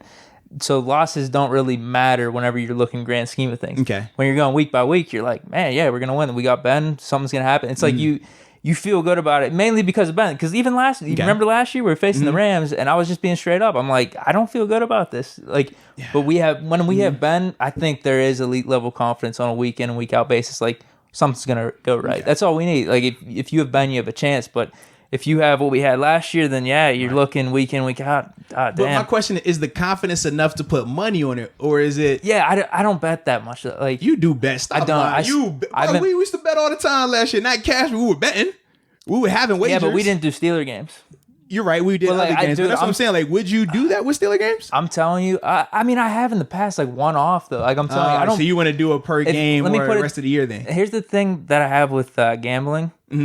I don't feel like doing it or getting into it because I just know it's stacked against the person doing it. Unless you have some type of mathematical formula, science behind it, and you're keeping track of it every day, and it becomes like somewhat of a job for you. Gotcha. Outside of that, I think it's just like one-off things for me. So you do a good job then, because what I'm understanding is it seems like you let the emotion when you're just picking, but if it came to like waging and dollars or just bets in general, you're going to use your mind and say, look, man, I can't say that because like I said, I have just on a random occasion, you're out with your boys. I'm betting on the Steelers. Yeah, but I'm saying like you would do it on a one-off, but not for a 7 or 8 week window. That's what I'm asking. Yeah, I just don't bet like that. Okay. Let me put it this way. If I did do that, I would probably bet the Steelers every time though. But you wouldn't just take the bet at the beginning of the year and just say, oh, I bet that they win 16 games. Like maybe if there was if there was an over under, like what, because that typically that's what they have, like over under Steelers 10 wins. I would take the over on that. Okay. Yeah. If, like I said, if I was doing a week in, week out thing, I would just bet the Steelers every time, but then probably have some type of formula for all the other games where I'm doing like parlay. I don't know. I think there are systems out there. People somehow are making a living off gambling. So you can, man. You definitely can. Like I wouldn't get the Steelers involved in the math because I have too much heart and passion with that. I would bet them every time. Okay. But yeah, if I'm betting, no matter what sport it is, if it was basketball, baseball, I would want where I'm like, all right, the math is in my favor somehow. I'm doing something consistently and keeping track of stuff. I wouldn't want to mess with that, dude. Dude, come on. These casinos and all these people, they're smart as hell. I was just curious. I was just wondering because I think of it because I'm always like, why is it we would always pick them, but if somebody were to say bet them for the rest of the year, nobody wants to take the bet just like that. But then, like you said, if it's a per game basis, we're always going to think, oh, I think they get this job done. It just throws me off. Yeah, that's all. So I was curious. There's nothing wrong with saying. I appreciate you. You know what I'm saying? Do you kind of get it though? No, I do, and that's the thing. I'm saying, dude, if we didn't have Ben, maybe it's different. Like I said last year, then maybe you could on a week in and week out basis, you could just have a game you're going into. Like, dude, I just don't like how things are going. But like, even if we played bad a week prior, 2 weeks prior, there's always that. All right, we're just gonna turn it around this week, so we're gonna get the win here. You know, I like that's how it is. That's how I feel. That's how I always felt since we had Ben. We have a franchise quarterback. Gotcha. If that wasn't the case, then it might be different on a week in and week out basis. Okay. I appreciate the understanding. But if you ever, I'm sure Packers fans feel the same way. I'm sure Bucks fans feel the same way now. Gotcha. If you have that type of quarterback, you're just like, all right, because the percentages is in your favor. It is. Where like if you go 12-4, 11-5, like all right, we're gonna bounce back. We're gonna get a win. That's the thing. It's like from a percentages standpoint, you're absolutely right. When you look at the quarterback, the team as a whole. I mean, it's in their favor every week. They're going to be favored. I'm 6-0 on my picks right now. It's literally probably going to be 2 or 3 games where it's a pick 'em where, all right, they're both pretty evenly matched, or they might be a slight underdog. So that's my thing. It's like, well, where is that confidence really at? Like, would you put the money where the mouth is? Put the money where the picks are? That's the biggest thing, man. Yeah, I would. If I was betting and I was just say, hey, I'll put $20 on the Steelers or whatever it is. But I haven't been gambling that much, dude. I really haven't. I think I put like 20 or 30 on Pitt earlier in the season. That's been the only bet I've made in football. And it was bad. Well, I was like, oh, Lord. They won. They beat Syracuse. They didn't cover. The spread was like 20. So that was it. Like I said, and because if I keep doing that type of shit, I don't know. You know how these casinos are, man.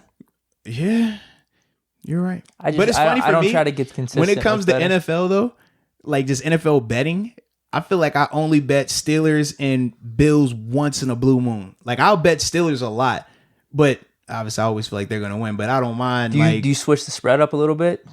Just depends. Like, I mean, obviously this is through like the different like betting apps and the casinos and stuff like that. But yeah, I never had like a issue with it because for me, like if I feel like this team is legit like that, it never crosses my mind to doubt it. I feel like sometimes like people will fake and give us this elite confidence, but then when you're asking like, hey, would you really wager on this? Then they're like, oh, no. They got 1,000 reasons why they don't wager and why they don't do this and that. And it's like, well, if you're that confident, it really isn't even a gamble. I mean, if you know they're going to win anyways. Yeah, like I said, I would if I gambled consistently and did that. I just would because I think it makes Sundays a little more fun. And whether or not, I would bet on the game straight. Maybe you want to adjust the spread a little bit or stuff like that. But I would always bet the Steelers for sure if I was doing that. But like I said, I'm not. See, for me, I like spread when Steelers are favored. I don't like spreads when they're the underdog. I don't. It's weird. I don't know why. It's weird, man. Getting the plus, getting the points. Yeah, I like the points. I hate when they're especially in honestly at the NFL level, you hardly ever see the double-digit point spreads. But anytime they are heavy, I'm just like, oh, I don't like it because it's gonna cost you money, man. I have no clue how many we covered this year so far. I have no clue, but yeah. I like it, man. All right, so for me, I probably will go. So with all that being said, probably lean in 24-20 Steelers. All right, nice. I think it's going to be close. I think it will be. Honestly, that's been another consistent thing. We've both picked the Steelers up at this point, so that's another thing that's kind of like I said, for me, I'm just trying to figure out the math on it. Like I said, I'd say 16-0. I'm putting mine where my mouth is. I don't mind being wrong, but I just feel like this is the year. I'm still trying to figure out them 3 games. That's I'm just doing my math. Like, all right, it's still early. We good. So yeah, maybe they don't exist, and I'm good with that. Well, then I feel like, I'm saying, like, what's up with the pick then? It makes me a little nervous. That's why for me, I'm just keeping it all the same. All right. So this is more so I'm picking what I'm picking anyways. We not in unison here. All right. You over there because I'm waiting to see those 3. I'm on the good side. I'm not worried about it. You don't got to worry about it. I told you coming in, though, you're not going to hear those 3 games. You're just not. So that's my mindset with it, man. But ultimately, I just think that the Steelers as a whole are the more talented team. And throughout these past 2 to 3 weeks, they've been playing cleaner football. The last time Baltimore was on the field, like I said, they had, I think it was either 12 or 13 penalties. Obviously, they didn't play their best game against the Eagles, but they still found a way to get it done, which I never take for granted. And we talked about that with the Steelers. We've had some ugly games, but it's like, hey, we still took care of business. Through it all, you find a way to get the job done. The biggest thing for me, though, when I'm just looking at the matchup, I think that, number one, Ben will take advantage of Marcus Peters and a little bit of that undisciplinedness that he plays with. I think that the Steelers will be able to move the ball.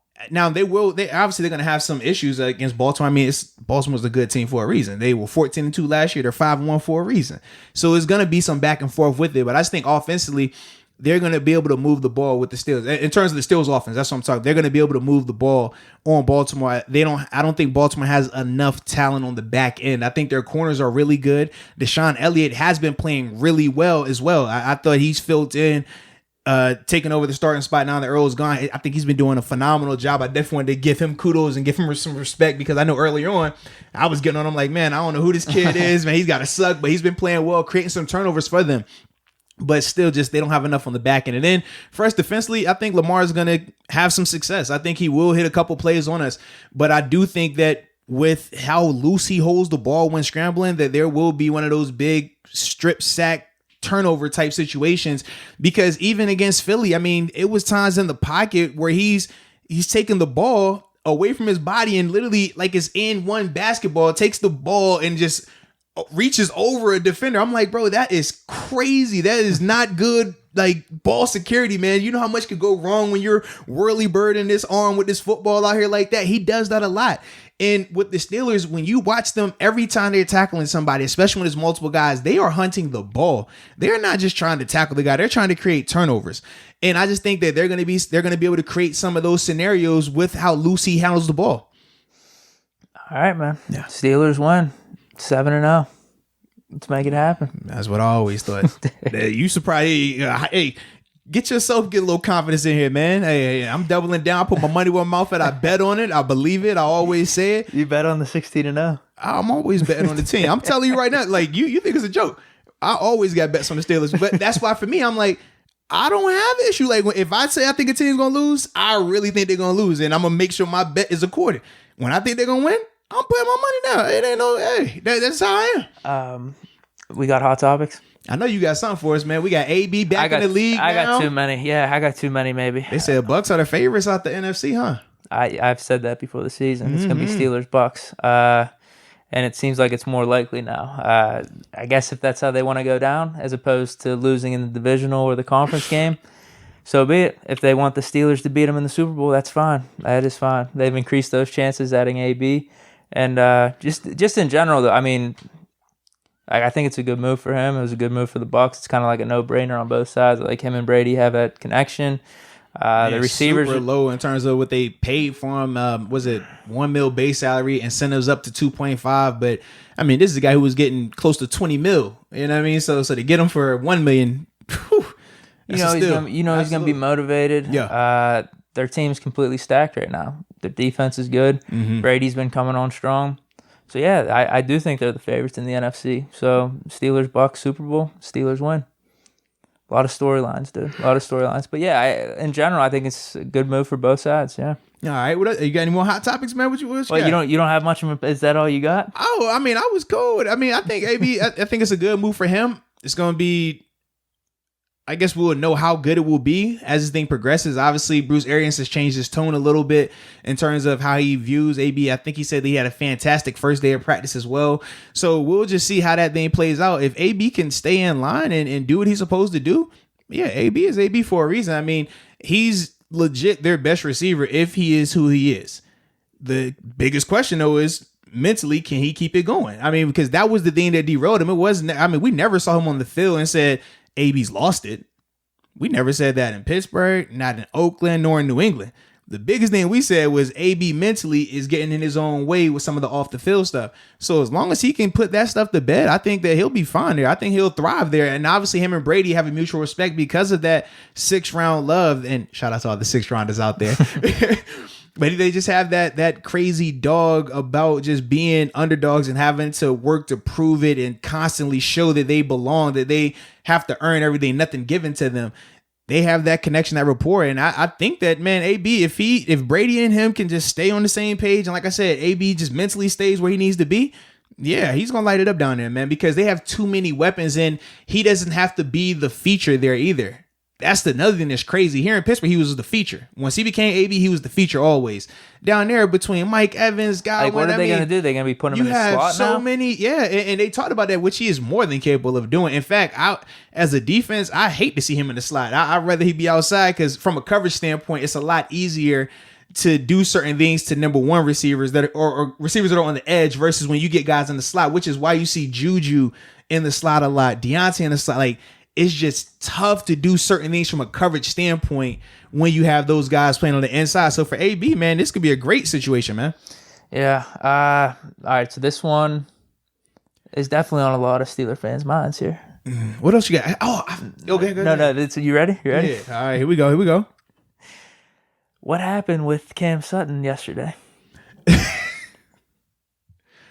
I mean, he just put a story up and people lost their mind. Well, no. Well, here's the thing, because I asked you about it, so I figure it's something that a lot of people are wondering. No, it's not something I dove deep into, but because the whole thing that came out is like, oh, he's not following the Steelers, and then he posted those like cryptic stories to his Instagram. What did he say? Like, watch out. He had like a peace sign. Watch out, peace sign, and I forgot what else. Maybe a smiley face, but it was all it was black with just a little emoji in the bottom corner.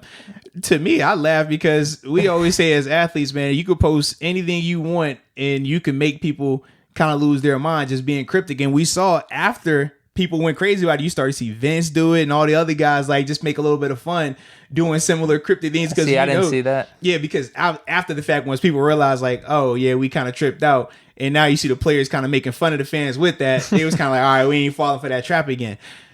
But yeah, it's literally, I mean, it could be anything. I don't know what it was. Personally, I haven't like reached out to him and asked him hey, but for me, my first thought was, man, it's something at the home. Like, yeah, if I'm posting stuff like that, it's typical. All right, maybe I'm having an issue with somebody on a personal level, whether it's a brother, sister, parents, girlfriend, significant other, like who knows? Friends, yeah. Right. But with football, and then especially when oh man, we can create this narrative of, well, Devin Bush is hurt. We need to make a trade for Deion Jones. We need to make a do for this. There were a lot of he's connections. Available. There were a lot of connections to be had with Stephon Gilmore on the trading block. Obviously, the Deion Jones thing. So that's kind of and who created the Stephon Gilmore trade block as well? They said, oh, he has 1 year left on the deal after this year. Not this year. Next year he has another. He still has. He's on the contract in 2022. But it's only 1 year left on the deal. Maybe he's on the move. I'm like, we create these narratives out the blue sometimes. Like, it's just crazy to me, man. Now, I do understand, like, if a guy like Adam Schefter, Ian Rappaport, some of those guys who are connected with GMs and owners, yes, if they say it, it holds a lot more weight. But a lot of the other rumors that you see, man, are strictly that. Rumors, man. It's a media person seeing something, creating a narrative, and then as fans or consumers, we just eat that thing up and roll with it, man. I think we did that whole segment on Julio Jones potentially getting traded to the Patriots, and I definitely don't think there was anything verifiable about that. No, it was literally well, man, Julio might be on the move, man. You see they're offloading assets. Oh, the Patriots need a receiver. Oh, it's a perfect matchup. Oh, they traded it with him last year. Mohamed Sanu. Oh, you know what? They might do it again. Now that I think about it, man, I think they are tanking. You know what? They are going to trade him. Trade deadline coming up in a week. Here we go now. And before you know it, you got this big story that's created from what? It's incredible. Mm-hmm. It's actually incredible just to even if there was a psychologist or sociologist looking from a bird's eye view, just like the human nature of all of it. It's wild, but crazy. I did find it funny, but your response was perfect though. Whenever I said, I'm like, yo, what happened with Cam Sutton? You said, I don't know. And then I think I said, like, there was he's something. He's not following him anymore. He said, isn't there something to him not following the Steelers or something like that? And you said, was he even following them before? Like, when did we know he was following them? And that's the thing. I'm like, first off, Cam Sutton, anybody that watches the social media, he's not very active on social media in the first place. But I'm like, we can't just search in the followers and say, oh, well, he must have just unfollowed him. He's not following the Steelers. Like, who knows when he was or if he ever was? Like, throughout your careers or he's been in Pittsburgh now for multiple seasons. Who knows if he was following, not following? Like, we don't know this. If anyone can show proof that he was following, not because they're tagged in a photo together, like before. Show right beforehand that, oh, he was following. You don't have that proof. So that's the biggest thing. That's why I'm always like, and I feel like that all started when you could search in the IG of, let me check the first file. It's like, bro, hey, come on, man. It's too much, man. It's too, and even if he wasn't following him, who cares? Like, just because you stop following, that means his beef now is bad. Like, no, maybe he just didn't want to follow him. Maybe he keeping his mind clear. You're right, because the Steelers. If you look at Vince Williams on IG, I think he only follows his wife. Is that going to be an issue? Oh, he's not following the Steelers either? Like, what are we talking about here, That's man? an interesting point, because the Steelers post Steelers stuff, football stuff, so maybe you find that up on your feed. It's like you want to get away from work. Absolutely. Maybe. I mean, if you want to put it that way. It's multiple people. If you look at people on the roster, just in general with social media, if you go down and look, some guys don't even have social media. Some guys only follow one or two people. Some people follow a ton of people. And it's not as if the Steelers follow every single person on the roster either. If we go and look down the roster and say, do the Steelers follow that team, this player? Oh, the Steelers don't follow them. Oh, maybe they about to cut this player then, huh? Oh, the Steelers don't follow that player. Like, we really wanted to go down that list. Like, that's the rabbit hole in which, when it comes to if a person's following them or not, like, that's what you start going into, man. But, and you hear this all the time, I'm sure, if you go looking for something and you trying to create a narrative, you can find it. If you really look for something, man, you can find a stat, a narrative, and before you know it, you mix it together and you got a little baby right here, man. We do down that. With that being said, last hot topic, if you're good for this. I'm hoping it's L. Bell being with the Chiefs. We didn't get a chance to talk about my former Steeler brother. We could talk about that, but no. You want to talk about that one? I do want to talk about it a little bit. I was just going to play off the Cam Sutton thing. If you're GM right now, do we make a trade?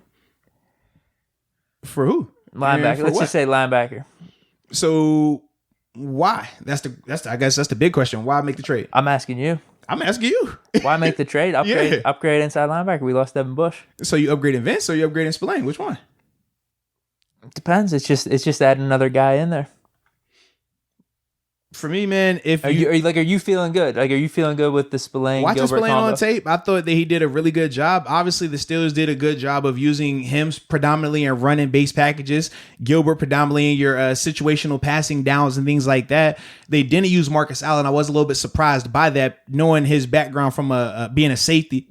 From a coverage standpoint, I was a little surprised they would go with Gilbert, who's a linebacker, instead of Marcus Allen, who's been moved from safety to linebacker and things like that.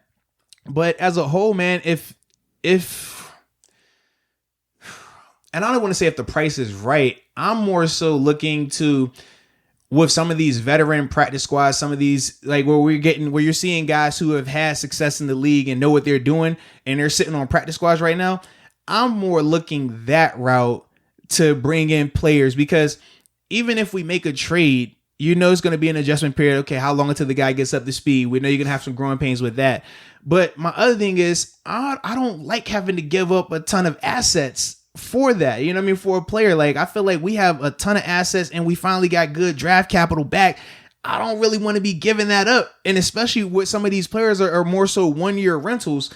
That's my only thing. And I feel like my tone has changed a lot more this week, because we've seen Robert Spillane not only play a second half, but we saw him play a full game now and saw how they utilized him and saw how he played really well. He was productive again. For me, man, I don't see the need to just go out and, man, I got to make this move right now. That's my perspective of it, because I just think, like, as a whole, the defense is really good. They have good cohesive. They're a very cohesive unit. They like each other. That's another big element of this. And I think the coaching staff knows how to use each player to their strengths and understands how to hide them in areas where they struggled. So that's kind of like my perspective with it. I just don't think I don't see the need as pressing anymore. If Spillane would have went out there and looked terrible versus the Titans, man, I'd have been the first one in here. Hey, look, we got to make a move, baby. We got to. But that wasn't the case. He showed that second half versus the Browns wasn't fool's gold. It was real. That's who he is. And yeah, I mean, when you watch the tape, he's consistent with who he is, man. Okay, interesting. Yeah. Interesting. What about you, man? You a trade guy? I would rather have had your perspective because I'm just going to say I'm good if we make a trade or if we don't. I'm just going to trust the Steelers on that one. They know what draft assets we would have to give up to get a certain player, and if that player is going to fit with what we need right now, I'm just going to trust them on that. Obviously, yeah, I'd love to have Deion Jones, but is it worth it? And you're the one looking at the tape and telling me, all right, Spillane looked good. I have confidence in him. What we do with Gilbert, I think this could work going forward. So if you think it's going to work, then I definitely think it'll work, man. Maybe it's not as pressing of a need. And obviously that's the beauty too, because what the deadline is next week. So it's next week. So at least we get to. Oh, is it? Did I jump the gun on this? I thought it was. No, is it? Maybe it is. I don't know. Because I thought it was coming up. That's just why. No, it is. It's literally like next week. So I just don't know what day though. I don't know if it's like Monday or if it's like at the end of next week. I have to look into it. Maybe this is a consistent thing that we have trade deadline tracker. So this was, I guess, our second talking about should we trade, and then I guess we'll have a revisiting of this as we get closer. Because for me, the way I look at it is this, man, and we kind of both said this last week. We said you get a 2-week audition with Spillane and Gilbert to see if it could work out. We saw it work out versus Derrick Henry in the Titans offense. Now we're going to get a chance to see it versus a more spread out offense where he's going to have to do some of the more playing in space type of stuff, and obviously facing a really good tight end whenever he matches up with Mark Andrews, we'll be able to learn a lot more about him. And now from there, you're looking at a 2.5 game sample.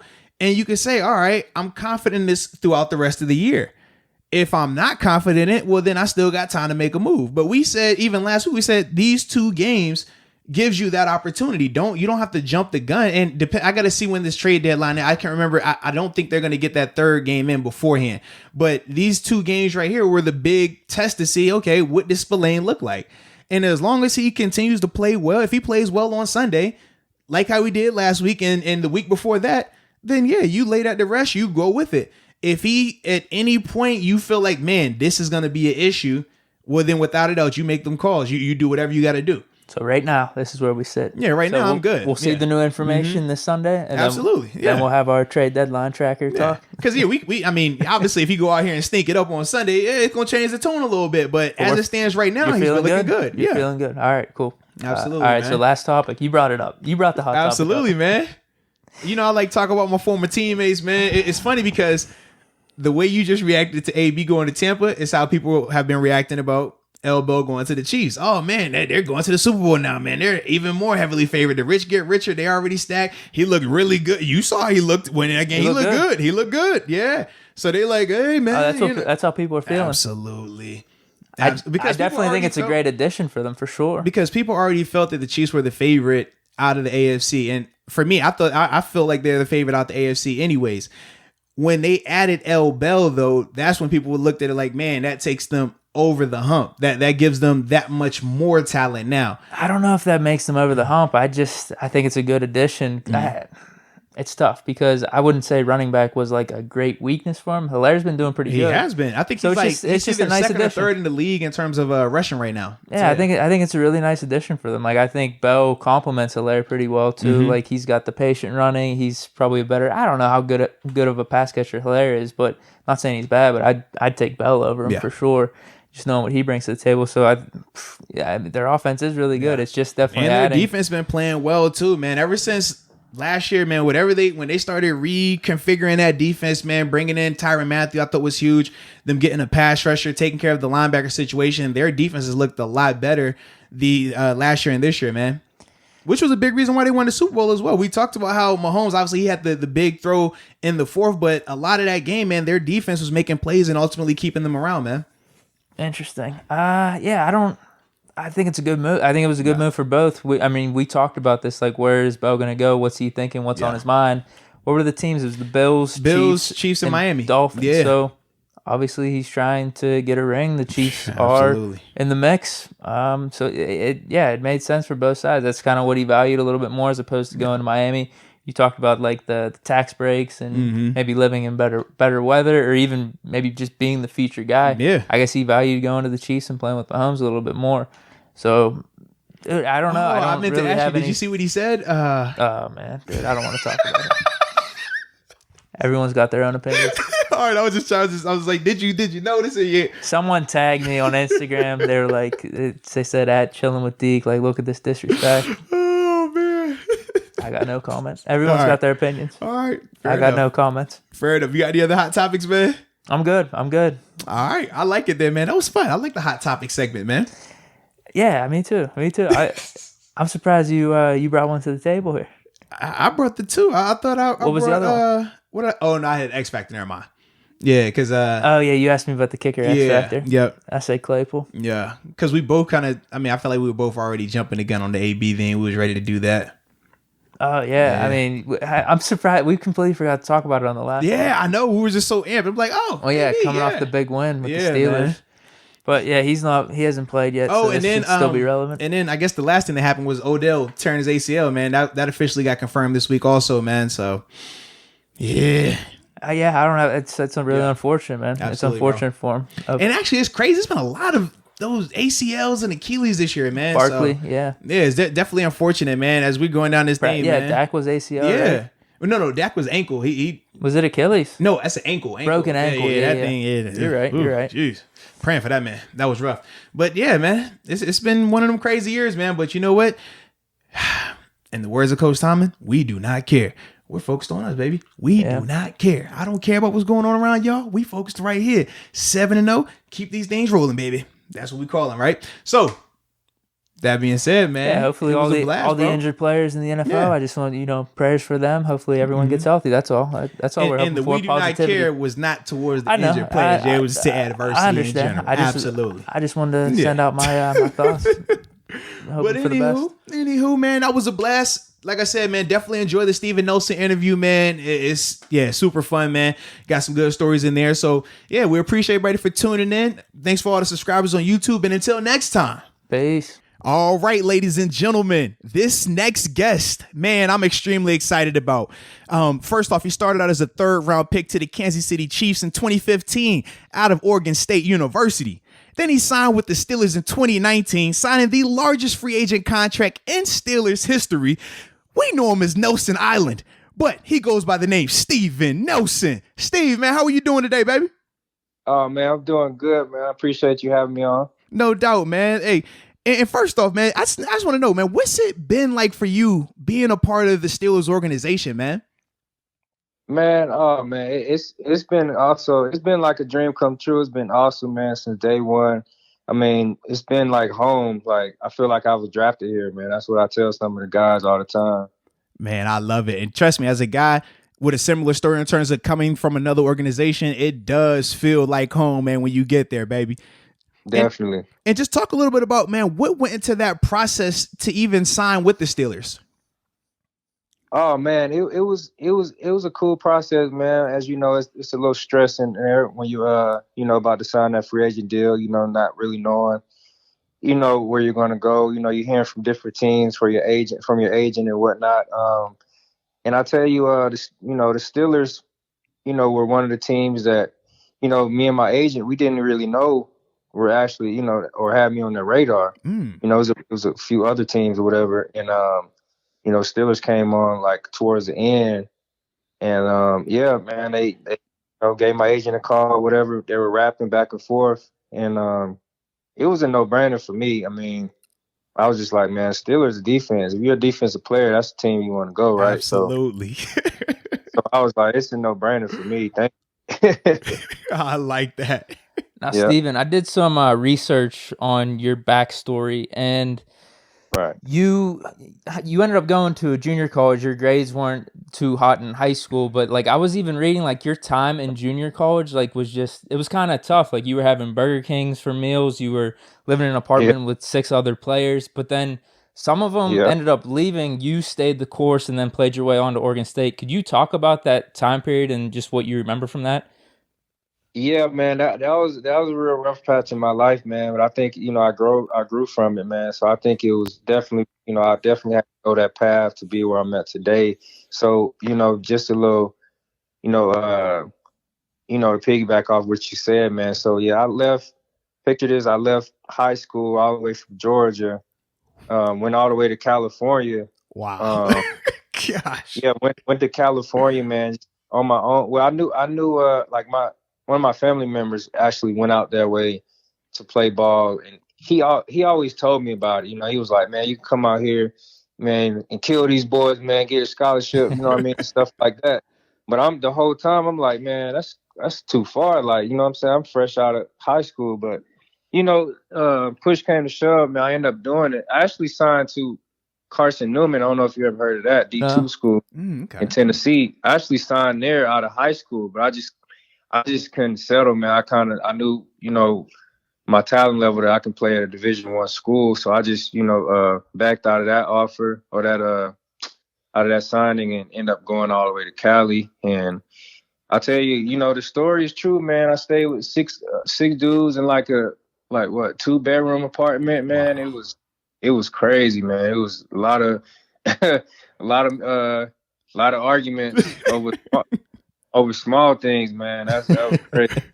Now, during that process, did you ever second guess yourself or wonder if you made the right decision? Not really, man, because like a lot of coaches, like the schools that like for instance the school I decommitted from, the Carson Newman school, they was talking, trying to talk down, like, oh, you're going out there with no scholarship, it's gonna be rough, you're gonna be like, all the other kids that go out there.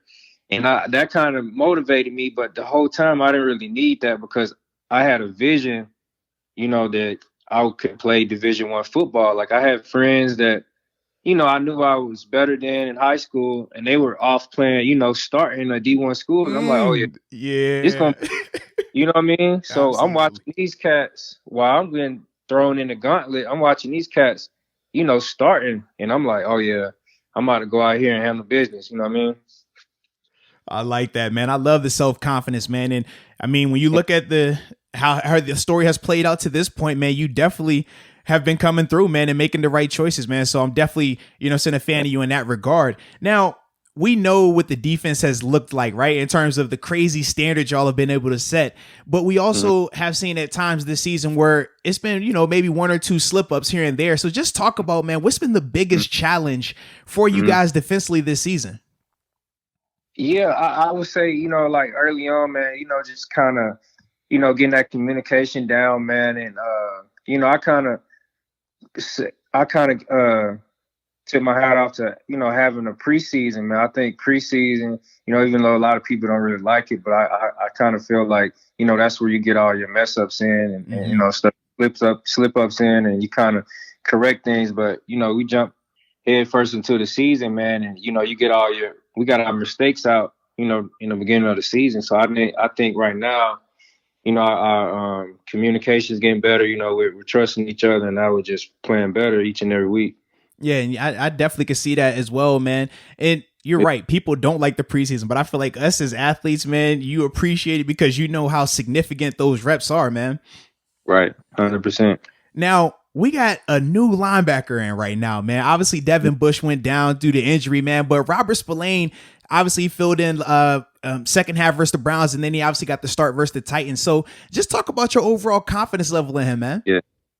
Man, I love Spillane, man. He's since I've known him, he's been a guy that, puts his head down and he just works, man. He doesn't, he doesn't play around too much, man. But, overall, great, genuine guy, man, that just wants to get better. You can see it in his preparation, man. So, I had no doubt that, once he got an opportunity that he was going to do what he's doing now. Now, Steven, I was looking up just kind of old interviews from you, and you mentioned that you do meditation. Now, when did that start? Like, how'd you start getting into it? Was it books? Was it someone telling you about it? And I guess what's your ritual with that? Yeah, man. It's just something, that helps you, decompress, even after a hard day of work, how stressful that can be as a, athlete, man, even in the morning when you wake up, you get your mind right, you're going into work, things can get a little hectic, you want to go in with a Zen mindset, man. And to answer your question, I met this lady. Well, she was actually a real estate agent, and she kind of was telling me about it and stuff like that. And then I just started, meeting people, different people that was getting placed in my life were, kind of on the same journey.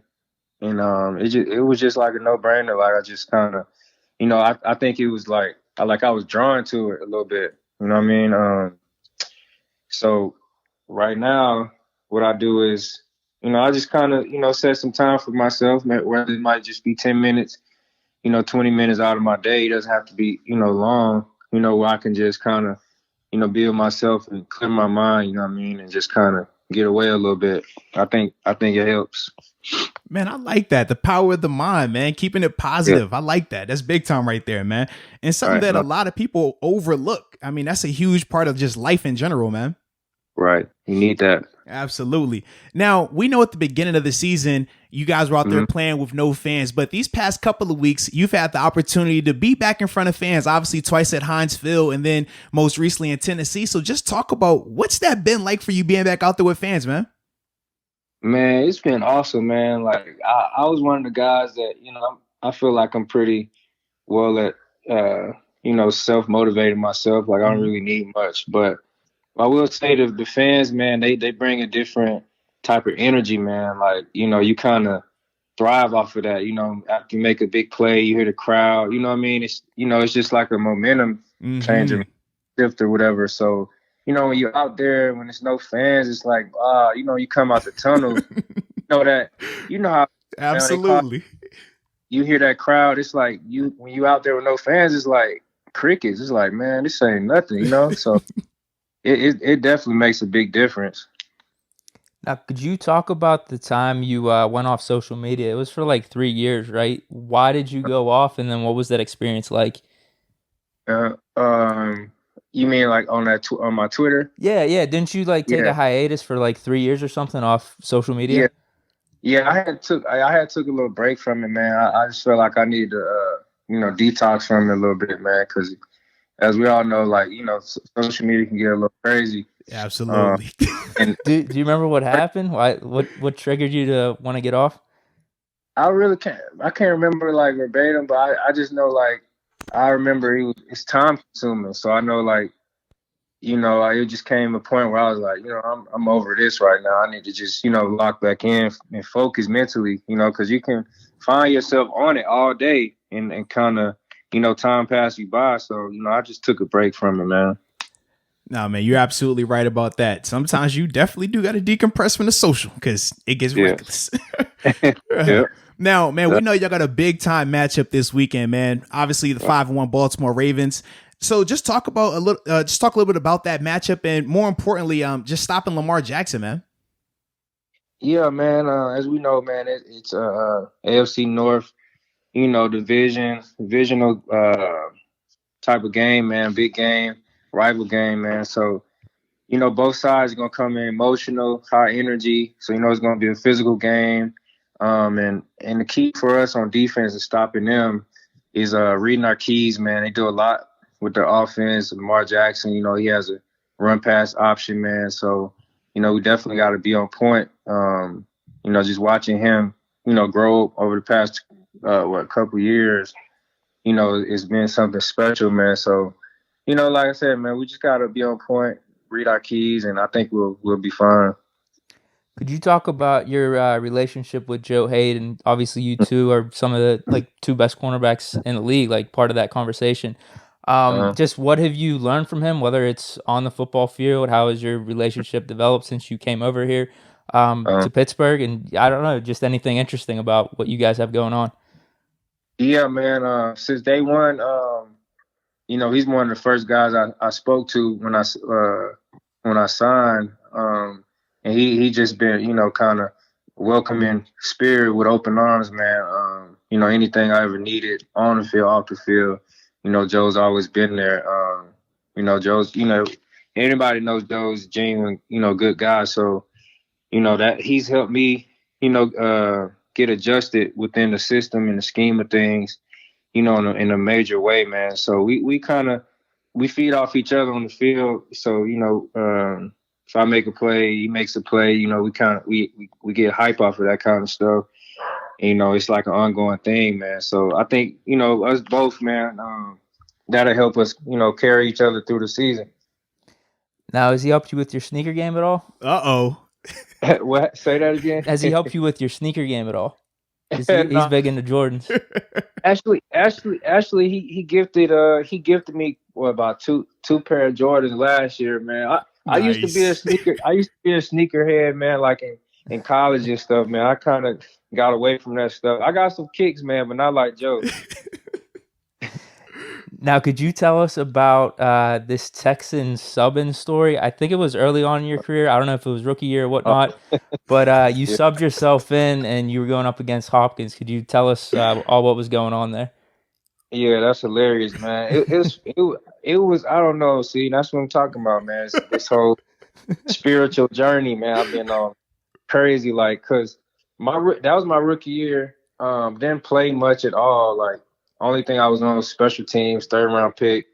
I'm going crazy. Like, man, I can't get on the field. Like, what's going on? So, yeah, man, we're in a playoff game in Houston. I want to say it was either Marcus Peters, because we're the same draft class. It was him or Sean Smith, the other corner we had. One of them came off the field for whatever reason. I don't know if it was injury or something, but one of them came off the field, and Houston was like hurrying up, like to the line. So it was kind of crazy. They just ran off the field, one of the corners, and coaches was looking around like who we got, but they always look past me because I was a rookie. You know what I'm saying? Like, they looking over. I was the guy standing right next to the coach, like begging to go in. So they looking over my head. I'm like, man, y'all crazy. Like, what the world? Like, I'm right here. What you talking about? So they looking for somebody else. I was just like, all right, forget this. I ran smooth out there, full speed. They calling my name. Come back, come up. I'm like, boy, stop. I'm like, they about to hike the ball. So as soon as I ran out there, they slowed the play down, made a check to my side, like disrespectfully. Oh. Like, look, D-Hop motioned over. They made a check, like, yeah, I'm out of moss him. And he threw it. I already knew what was going on, so he just threw it up. I made a nice play on it or whatever, and I was like, yeah. I was like, I come back to the sideline. Now they want to dap me up and stuff. They want to be cool, all this and that.